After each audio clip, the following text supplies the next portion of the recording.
दोस्तों, चाहे कुछ भी हो जाए, किसी भी महिला को अपनी दो चीज किसी भी पुरुष को नहीं देना चाहिए। चुपके से भी नहीं देना चाहिए, रात में भी नहीं देना चाहिए। चाहे पुरुष कितनी ही चुपड़ी मीठी बातें ही क्यों न कर ले, उसे अपनी दो चीज मत देना। गलती से एक महिला ने पुरुष को अपनी एक चीज दे दी थी, फिर बाद में उसे पछताना पड़ा, रोना पड़ा था और उस महिला को हमेशा दर्द सहना पड़ा था। यह चीज देने से महिला बहुत रोती है और घर बर्बाद हो जाता है, कंगाल हो जाता है। अगर महिला अपनी भलाई चाहती है तो ये चीज कभी किसी को मत देना, खासकर एक जवान पुरुष से बचकर रहे। हमारे घर की महिलाएं भी घर की ये चीज और अपनी दो चीज कभी नहीं देती। आप भी मत देना, इसे छुपा कर रखें। ये चीज पल्लू के अंदर ही अच्छी लगती है, नहीं तो ये चीज महिला से यदि किसी पुरुष ने ले ली तो कभी लौट कर वापस नहीं आएगी। जिंदगी भर पछताओगे, हमेशा रोना पड़ेगा। महिला का पति भी बर्बाद हो जाता है, कंगाल हो जाता है। आज का प्रसंग बहुत ही सुंदर है। इस खूबसूरत वीडियो को लाइक करें और वीडियो का लुत्फ उठाएं और हमारे चैनल को सब्सक्राइब करना ना भूलें। आइए, मैं आपको इस कहानी के माध्यम से विस्तार से बताने का प्रयास करूंगा कि महिलाओं को वह ऐसी क्या चीज है जो नहीं देना चाहिए। मर्द को तो आते हैं मजे, लेकिन औरत को जिंदगी भर रोना पड़ता है। आप यह गलती मत करना और अपनी दो चीजें देने से बचे। खास करके महिलाओं को इस बात पर ज्यादा गौर देना चाहिए, क्योंकि घर की मालकिन वही होती है। उन्हें कौन सी चीजें किसको देनी चाहिए, कौन सी नहीं, इस बात को उन्हें भली भांति समझ लेना चाहिए। आज हम आपको माँ लक्ष्मी की एक प्राचीन कहानी सुनाने जा रहे हैं। इस कथा के माध्यम से आपको पता चल जाएगा कि एक स्त्री को अपने घर की कौन सी चीजें दूसरों को भूल से भी नहीं देनी चाहिए। जो भी स्त्री अपने घर की ये चीजें दूसरों को दे देती है, माँ लक्ष्मी उसके घर को छोड़कर चली जाती है। माता लक्ष्मी इंद्र की पत्नी को उधर कथा सुनाती है कि हे देवी, पूर्व काल की बात है, किसी गांव में एक दुलारी नाम की मेरी एक भक्त स्त्री रहती थी। वो अपने पति और सास ससुर के साथ बड़े आनंद से रहती थी। किसी चीज की उसके घर में कोई कमी नहीं थी। धन दौलत से उसका घर पूरी तरह से संपन्न था। दुलारी एक पतिव्रता नारी थी, जो सत्य धर्म का पालन करते हुए बड़ी कुशलता से अपने घर के समस्त कार्य करती थी। दुलारी स्वभाव से अत्यंत करुणामयी थी। वो हमेशा दूसरों की सहायता करने में अपना योगदान देती रहती थी। दुलारी का पति एक व्यापारी था, जो अनाज का व्यापार देश विदेश में करता था। व्यापार में उसे खूब फायदा होता था और इसका कारण था माँ लक्ष्मी की विशेष कृपा। माँ लक्ष्मी सदैव उनके कार्यों से प्रसन्न रहती थी, क्योंकि दुलारी जो थी वो अपने पति से खूब प्रेम करती थी और पति को ईश्वर मानकर उनकी पूजा करती थी। वो हमेशा पति से पहले जागकर घर का सारा काम काज कर डालती थी। अपने आंगन में झाड़ू लगाती थी, फिर रंगोली बनाकर के घर के आंगन को सजाया करती थी। वो इस तरह से अपने घर के आंगन को चमका दिया करती थी जैसे उसका घर नहीं, कोई मंदिर हो। फिर स्नान आदि करके घर के आंगन में लगी तुलसी को जल दिया करती थी और देवी देवताओं की पूजा पाठ करती थी। ये दुलारी का रोज का काम था। और याद रखना, जिस घर की स्त्री के कर्म इस तरह के होते हैं, वो स्त्री कभी धन के लिए दुखी नहीं रहती। दुलारी घर परिवार में सबका सम्मान करती थी, हमेशा मधुर बातें किया करती थी, कभी किसी का अपमान नहीं करती थी, न उसके शब्द किसी को चोट पहुंचाते थे। पति भी अपनी पत्नी के चाल चरित्र से बहुत प्रसन्न रहता था। ए मित्रों, एक घर जब संपन्न होता है तो उसमें एक का नहीं, बल्कि घर के सभी लोगों का योगदान होता है। अगर एक आदमी सही रास्ते पर चले और घर के बाकी सदस्य उसके विपरीत काम करे, तो उस घर में कभी माता लक्ष्मी का आगमन नहीं हो सकता। दुलारी को देखकर लोग कहते थे, अरे ये तो वास्तव में लक्ष्मी है। जब से ये घर में आई है, तब से इस घर की तो तरक्की होने लगी है। देखो ना, दुलारी अपने परिवार का कितना अच्छे ढंग से ख्याल रखती है और पूजा पाठ, जब तक दान दक्षिणा देने में भी कभी अपने हाथ पीछे नहीं खींचती। हर रोज उसे गाय को रोटी खिलानी होती है। और याद रखना बंधु, जो व्यक्ति हर रोज गाय की पूजा करता है, उसे भोजन देता है, उस पर सदैव माँ लक्ष्मी अपनी कृपा बरसाती रहती है। क्योंकि गाय माता के अंदर महालक्ष्मी का वास होता है। अपने द्वार पर आए हुए किसी याचक, साधु संत या भूखे भिखारी को बिना कुछ दिए कभी वापस नहीं जाने देना चाहिए, बल्कि द्वार पर आए हुए भूखे भिखारी या अतिथि को भरपेट भोजन कराने के बाद ही उसे वहां से विदा करना चाहिए। उसके द्वार से जाने वाला साधु, संत, भिखारी या याचक सब उसे आशीर्वाद और दुआएं देकर जाते थे। उसका स्वभाव इतना अच्छा था कि अपने पड़ोसियों की भी अपने परिवार की भांति मदद करती थी। पड़ोस में अगर कोई भूखा, गरीब, दीन दुखी मालूम पड़ता था तो उसे भी भोजन, वस्त्र आदि से मदद करती थी। और यही सच्चे मनुष्य की पहचान होती है कि वो अपने आस पड़ोस के सभी लोगों पर दृष्टि बनाए रखे और जिसको जैसी मदद की जरूरत हो उसको वैसी मदद प्रदान करे। जिस आदमी का ऐसा स्वभाव होता है, पास पड़ोसी भी उसका बहुत सम्मान करते हैं और ऐसे व्यक्ति पर भगवान सदैव अपनी कृपा बनाए रहते हैं। दुलारी की उसके पड़ोसी खूब प्रशंसा करते थे और उसका खूब सम्मान भी करते थे। कहते हैं, इस घर में तो बहू क्या साक्षात लक्ष्मी माता आ गई है। स्वयं माता अन्नपूर्णा दुलारी के रूप में इस घर में प्रकट हुई है। पास पड़ोसियों ने उसे लक्ष्मी और अन्नपूर्णा का दर्जा दे दिया था। दुलारी में अपने परिवार वाले, पड़ोस वाले और गांव वालों को अपनी प्रशंसा करते हुए देखकर कभी उसके अंदर अभिमान नहीं आया। वो सदैव वैसा ही आदर भाव सबको दिया करती थी। इसी तरह धीरे धीरे आनंद से उसका वक्त बीत रहा था। माता लक्ष्मी सदैव अपनी कृपा उसके घर पर बरसाती रहती थी। फिर एक दिन की बात है, दुलारी के पड़ोस में रहने वाली एक स्त्री दुलारी के घर पर आती है और दुलारी का ये तो स्वभाव था कि वो अपने घर आए हुए हर व्यक्ति का बड़ा सम्मान करती थी और वो चाहे कुछ भी मांगता वो कभी इनकार नहीं करती थी। दुलारी ने अपनी पड़ोसन बहन का खूब स्वागत किया। कहने लगी, आओ बहन बैठो, आज हमारे घर कैसे आना हुआ? अगर कुछ चाहिए तो निसंकोच बता देना, मैं तुम्हारी हर प्रकार से मदद करूंगी। तब वो पड़ोसन कहती है, दुलारी बहन, आज हमारे घर बहुत सारे मेहमान आने वाले हैं, उनके लिए भोजन तैयार करना है। एक काम करो, आप थोड़ी देर के लिए अपना चकला बेलन और रोटी सेकने वाला तवा दे दो। काम समाप्त होते ही मैं तुम्हारा वापस कर जाऊंगी। दुलारी कहने लगी, बहन कैसी बातें करती हो? मेरे शरीर का एक एक कतरा तुम सबका ही तो है, इसमें कौन सी बड़ी बात है जो इतना सकुचा कर कह रही हो? अभी मुझे चकला बेलन और तवे की जरूरत नहीं है, तब तक तुम अपना काम चला लो, काम हो जाने के बाद पहुंचा जाना। इतना कहने के बाद में दुलारी अपना चकला और बेलन और तवा उस पड़ोसन को दे देती है। पड़ोसन खूब उसकी प्रशंसा करती हुई वहां से चली जाती है और बोली, बहन चिंता मत करो, काम समाप्त होते ही मैं तुम्हें लौटा जाऊंगी। मित्रों, इस तरह से एक और महिला दुलारी के घर पर आती है।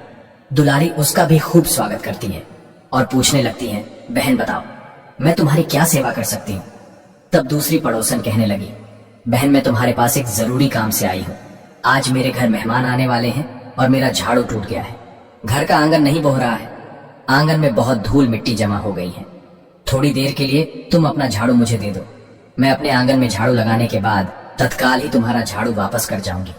बेचारी दुलारी का तो स्वभाव ही नहीं था कि वो किसी को किसी चीज की मना भी कर सके। कहने लगी, बहन बस इतनी सी बात, मैं तुम्हें अभी अपनी झाड़ू लाकर देती हूँ, चिंता की क्या बात है। मित्रों, दुलारी ने अपना झाड़ू लाकर पड़ोसन बहन को दे दिया। झाड़ू लेकर वो भी चली जाती है।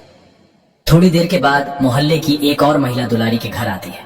दुलारी कहने लगी, अरे बहन आज तो बड़े दिनों के बाद दिखाई दे रही हो, आओ बैठो और बताओ मैं तुम्हारी किस प्रकार सहायता कर सकती हूँ। तब वो स्त्री कहती है, अरे बहन तुम बड़ी अच्छी हो, पूरा गांव तुम्हारी बड़ाई करता है, इसीलिए थोड़ा काम पड़ गया तो मैंने भी सोचा चलो क्यों ना आज दुलारी बहन से ही कुछ मदद मांग ली जाए, इसीलिए मैं तुम्हारे घर पर आ गई।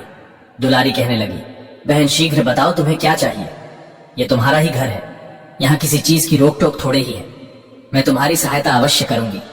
तब वो स्त्री कहती है, बहन क्या बताऊं, आज मेरे घर मेरी बेटी को देखने वाले मेहमान आ रहे हैं और तुम जानती ही हो कि हमारे पास इतने पैसे नहीं है कि हम नए वस्त्र और गहने बनवा सके और बेटी को तो दिखाना ही है।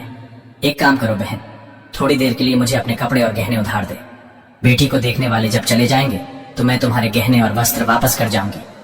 दुलारी ने कहा, अरे ये कैसी बातें कर रही हो, तुम्हारी बेटी मेरी बेटी के समान है, एक दिन क्या 2 दिन के लिए ले जाओ, और हाँ किसी बात की चिंता मत करना, बेटी की शादी अच्छे से करना, जो मदद बनेगी मैं अवश्य करूंगी।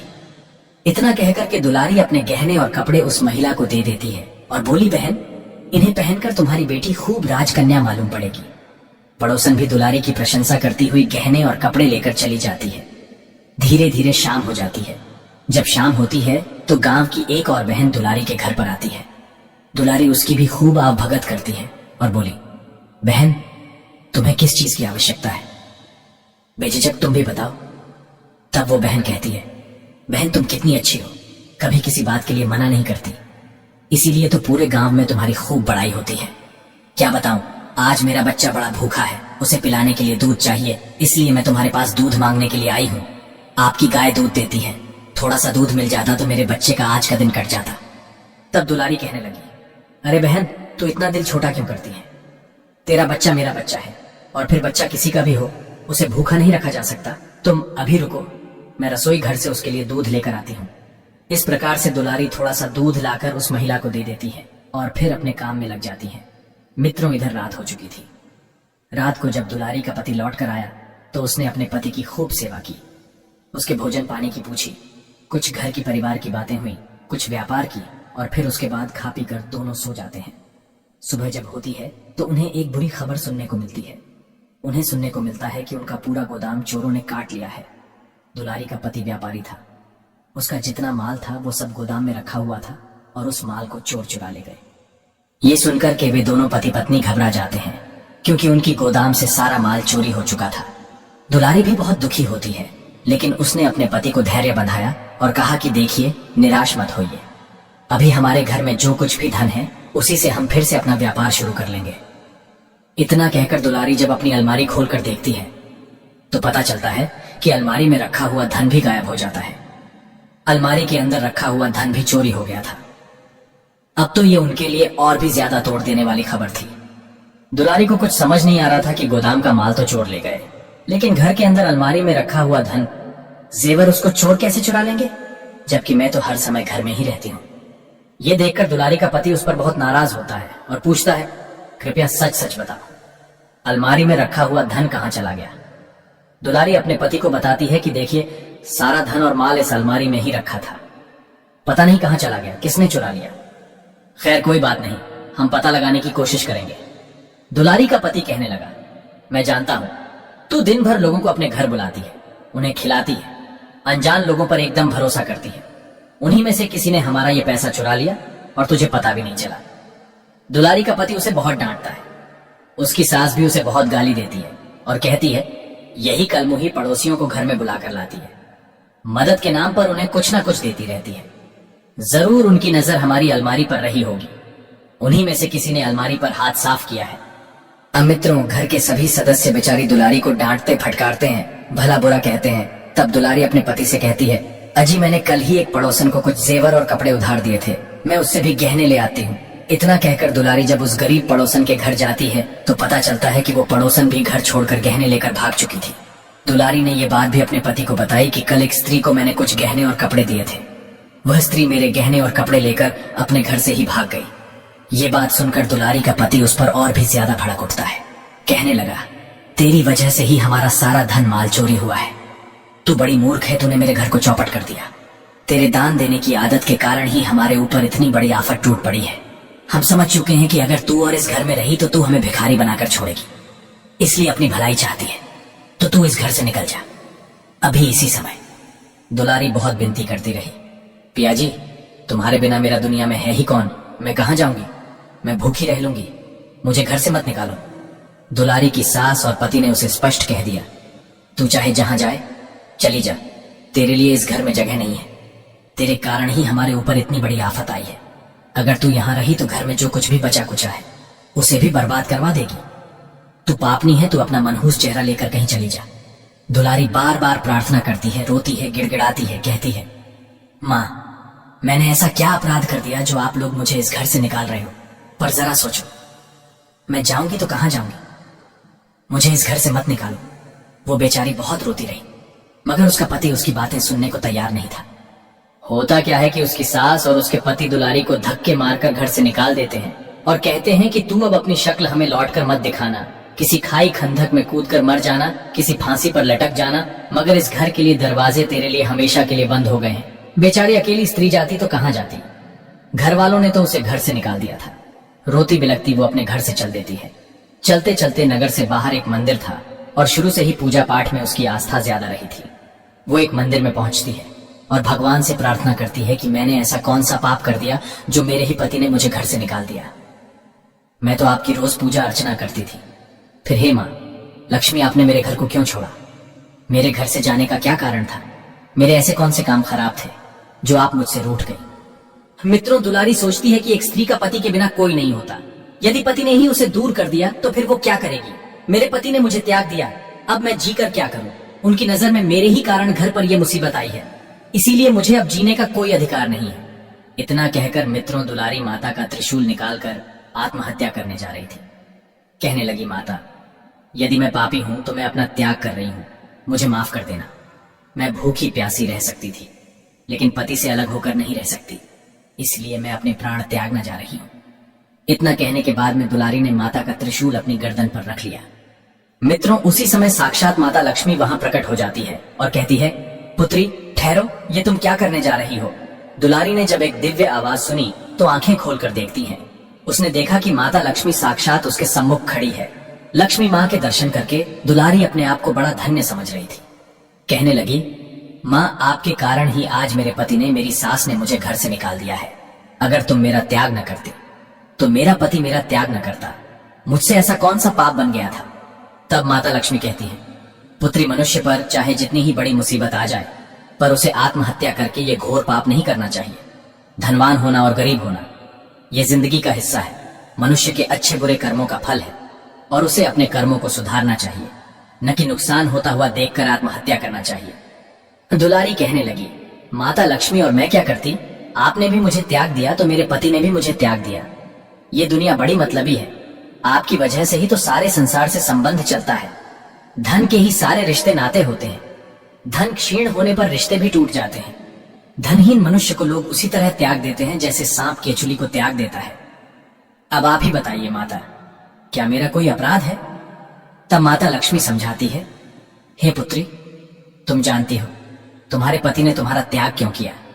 तुम्हारी ही भूल के कारण तुमने जाने अनजाने में कुछ ऐसे काम किए जिनकी वजह से मुझे तुम्हारा त्याग करना पड़ा, क्योंकि तुमने जानबूझकर मेरा त्याग किया है।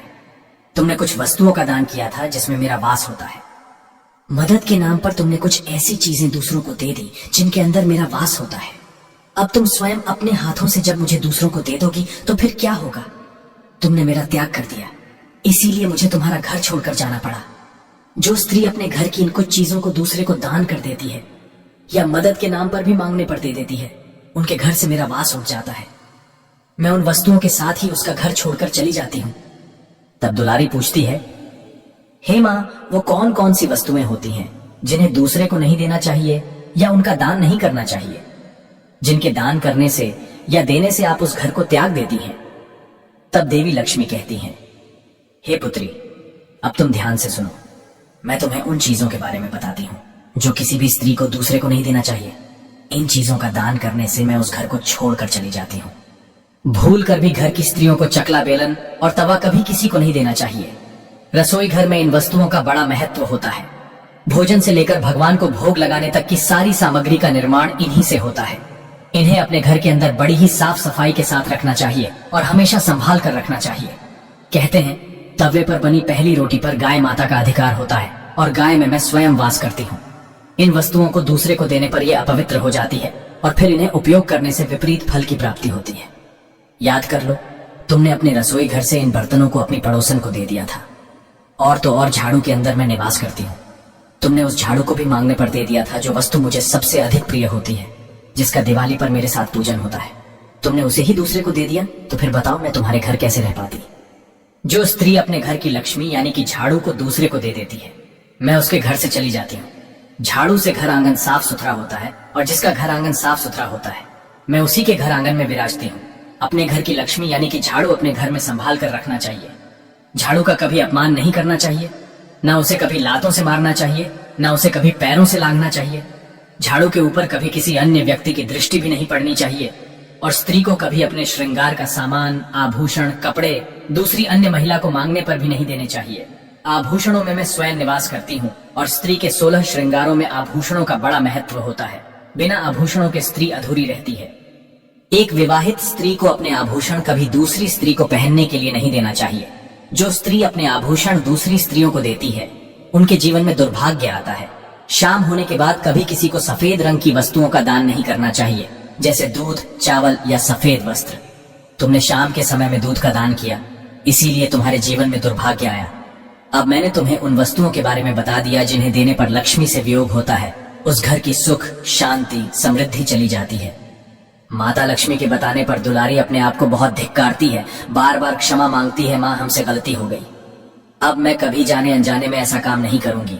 मुझे क्षमा कर दो और तुम फिर से मेरे घर में कैसे आओगी, मुझे इसका भी उपाय बता दो। माता लक्ष्मी भी कहती हैं, बेटी, तुम्हें प्रायश्चित की कोई जरूरत नहीं है। यदि तुम्हें प्रायश्चित की आवश्यकता होती तो मैं स्वयं प्रकट होकर तुम्हें दर्शन नहीं देती। ये तुम्हारे अच्छे कर्मों का फल है कि तुमने जो कुछ भी किया था वो सब निःस्वार्थ भावना से किया था। अब तुम अपने घर जाओ, तुम्हारे पीछे पीछे मैं भी तुम्हारे घर आ रही हूँ। मेरे आते ही पहले की तरह तुम्हारी सारी धन संपदा लौट आएगी। इतना कहकर माता लक्ष्मी वहां से अंतर ध्यान हो जाती है। इधर रात हो चुकी थी, उधर दुलारी के पति को बड़ा पछतावा हो रहा था कि मैंने अपनी पत्नी को घर से निकालकर अच्छा नहीं किया। मैंने अपनी पतिव्रता स्त्री को घर से निकाल दिया। उसके जाते ही मैं तो और भी ज्यादा कंगाल हो जाऊंगा। वो अपनी पत्नी को ढूंढने के लिए नगर से बाहर आया। उधर से दुलारी आ रही थी, इधर से उसका पति जा रहा था। दोनों रास्ते में मिल जाते हैं। वो अपनी पत्नी से क्षमा मांगता है और कहता है, प्रिय तुम मुझे माफ कर दो, गुस्से में मैंने पता नहीं तुमसे क्या क्या कह दिया। तुम तो साक्षात मेरे घर की लक्ष्मी हो। जिन लोगों ने हमारा धन लूटा था उन लोगों ने हमारा धन हमें वापस कर दिया है और तुम्हारा नाम लेते हुए उन्होंने मुझसे माफी मांगी थी। अपने पति के मुख से ऐसी बातें सुनकर दुलारी बड़ी प्रसन्न हो जाती है और वो अपने पति के साथ घर लौट आती है। माता लक्ष्मी की कृपा से उसके घर में फिर से पहले की तरह धन, संपदा, सुख, शांति आ जाती है। दुलारी ने यह प्रण किया कि आज से वो माता लक्ष्मी ने जिन वस्तुओं को बताया है, आज से वो कभी उन वस्तुओं को दूसरों को नहीं देगी। दर्शक बंधुओं, उधर गाय के रूप में माता लक्ष्मी इंद्र की पत्नी देवी सच्ची को सुनाती है, हे देवेंद्र की पत्नी देवी सच्ची देवी, लक्ष्मी का साथ और उनकी कृपा पाना हर व्यक्ति की इच्छा होती है, लेकिन ये कृपा प्राप्त करने के लिए व्यक्ति को कुछ विशिष्ट गुणों का पालन करना चाहिए। यदि कोई व्यक्ति इन गुणों से दूर रहता है और गलत रास्ते पर चलता है तो लक्ष्मी उनसे दूर चली जाती है। आइए विस्तार से उन कारणों पर हम नजर डालते हैं जिनकी वजह से देवी लक्ष्मी लोगों का साथ छोड़ देती है। पहला कारण है अहंकार। अहंकार या घमंड वो स्थिति है जिसमें व्यक्ति अपने आप को दूसरों से श्रेष्ठ मानता है और दूसरों का अपमान कर बैठता है। अहंकार से भरे हुए लोग अपने कर्मों को सही और दूसरे के कर्मों को गलत मानते हैं, जिससे उनके भीतर करुणा और नम्रता का अभाव हो जाता है। लक्ष्मी अहंकार से घृणा करती है और ऐसे लोगों से वह हमेशा हमेशा के लिए दूर चली जाती है, क्योंकि वह लक्ष्मी की कृपा का सदुपयोग नहीं कर पाते। और दूसरा कारण है आलसीपन। लक्ष्मी की कृपा पाने के लिए परिश्रम बड़ा आवश्यक है। जो व्यक्ति आलस में डूबे रहते हैं और किसी काम को ठीक से नहीं करते, माता लक्ष्मी उनसे दूर हो जाती है। लक्ष्मी कर्मशील लोगों से प्रसन्न रहती है जो मेहनत से अपने लक्ष्यों की प्राप्ति के लिए कार्य करते हैं। आलसी लोग लक्ष्मी का स्वागत करने के लिए आवश्यक प्रयास नहीं करते, इसलिए लक्ष्मी उन्हें छोड़ देती है। तीसरा कारण है अधर्म और असत्य। अधर्म और असत्य का पालन करने वाले अपने व्यक्तिगत स्वार्थ के लिए दूसरों को नुकसान पहुंचाते हैं। ऐसे लोग छल कपट और बेईमानी से धन कमाने की कोशिश करते हैं। देवी लक्ष्मी को सच्चाई और धर्म प्रियता पसंद है। वे अधर्म और असत्य का साथ नहीं देती, इसीलिए जो लोग अधर्म के मार्ग पर चलते हैं लक्ष्मी जी उनका त्याग कर देती है। नंबर 4 है संयम और अनियंत्रित जीवन। लक्ष्मी उन लोगों को खूब पसंद करती है जो संयमित जीवन जीते हैं और अपने कार्यों और समय का सदुपयोग करते हैं। जिन लोगों का जीवन आज असंयमित है, अनुशासनहीन है, लक्ष्मी उनसे दूर चली जाती है। ऐसे लोग अपनी ऊर्जा और संसाधनों का दुरुपयोग करते हैं, जिसके उनकी समृद्धि क्षीण हो जाती है। पांचवां कारण है क्रोध और द्वेष। जो लोग हर समय क्रोधित रहते हैं और दूसरों से द्वेष रखते हैं, लक्ष्मी उनसे दूर हो जाती है। क्रोध और द्वेष मन को अशांत करते हैं और व्यक्ति के भीतर